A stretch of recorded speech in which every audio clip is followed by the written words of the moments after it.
ಅಂತರ್ ಜಿಲ್ಲಾ ಖದೀಮರ ಗ್ಯಾಂಗ್ ಬಂಧನ. 25.89 ರೂಪೀಸ್ ಲಕ್ಷ ಮೌಲ್ಯದ ಚಿನ್ನ, ಬೆಳ್ಳಿ, ಕಂಚಿನ ಸಾಮಗ್ರಿ ವಶ. ಹಾರುಗೇರಿ ಜೂ 17 ದೇವಸ್ಥಾನಗಳನ್ನೇ ಗುರಿಯಾಗಿಸಿಕೊಂಡು ಕಳ್ಳತನ ನಡೆಸುತ್ತಿದ್ದ ಅಂತರ್ ಜಿಲ್ಲಾ ಖದೀಮರ ಗ್ಯಾಂಗೊಂದನ್ನು ಬಂಧಿಸುವಲ್ಲಿ ಬೆಳಗಾವಿ ಜಿಲ್ಲೆಯ ಹಾರುಗೇರಿ ಪೊಲೀಸರು ಯಶಸ್ವಿಯಾಗಿದ್ದಾರೆ.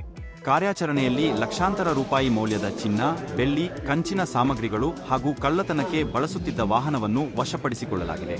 ರಾಯಬಾಗ ತಾಲೂಕಿನ ಹಂದಿಗುಂದ ಗ್ರಾಮದ ತೋಟದ ಜಮೀನಿನಲ್ಲಿರುವ ಶ್ರೀರಾನಮ್ಮ ದೇವಿ ದೇವಸ್ಥಾನದಲ್ಲಿ ಇತ್ತೀಚೆಗೆ ನಡೆದಿದ್ದ ಬಂಗಾರದ ಮಂಗಳಸೂತ್ರ ಹಾಗೂ ಬೆಳ್ಳಿಯ ಆಭರಣಗಳ ಕಳ್ಳತನ ಪ್ರಕರಣವನ್ನು ಭೇದಿಸಿದ ಹಾರುಗೇರಿ ಪೊಲೀಸರು 4 ಆರೋಪಿಗಳನ್ನು ಬಂಧಿಸಿದ್ದಾರೆ.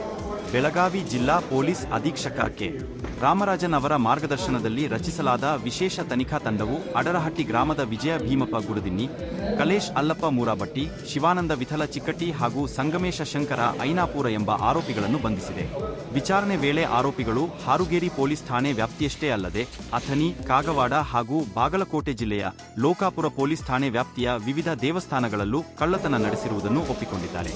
ಬಂಧಿತರಿಂದ 1.30 ರೂಪೀಸ್ ಲಕ್ಷ ಮೌಲ್ಯದ ಚಿನ್ನದ ಆಭರಣಗಳು, 18.23 ರೂಪೀಸ್ ಲಕ್ಷ ಮೌಲ್ಯದ 7 ಕೆಜಿ 760 ಗ್ರಾಂ ಬೆಳ್ಳಿ ಆಭರಣಗಳು, 29 ಕೆಜಿಗೂ ಅಧಿಕ ಕಂಚಿನ ಸಾಮಗ್ರಿಗಳು ಹಾಗೂ ಕಳ್ಳತನಕ್ಕೆ ಬಳಸುತ್ತಿದ್ದ ಸುಮಾರು 6 ರೂಪೀಸ್ ಲಕ್ಷ ಮೌಲ್ಯದ ಮಹೀಂದ್ರಾ ಪಿಕಪ್ ವಾಹನ ಸೇರಿದಂತೆ ಒಟ್ಟು 25,89,295 ರೂಪೀಸ್ ಮೌಲ್ಯದ ಸ್ವತ್ತನ್ನು ಪೊಲೀಸರು ವಶಪಡಿಸಿಕೊಂಡಿದ್ದಾರೆ.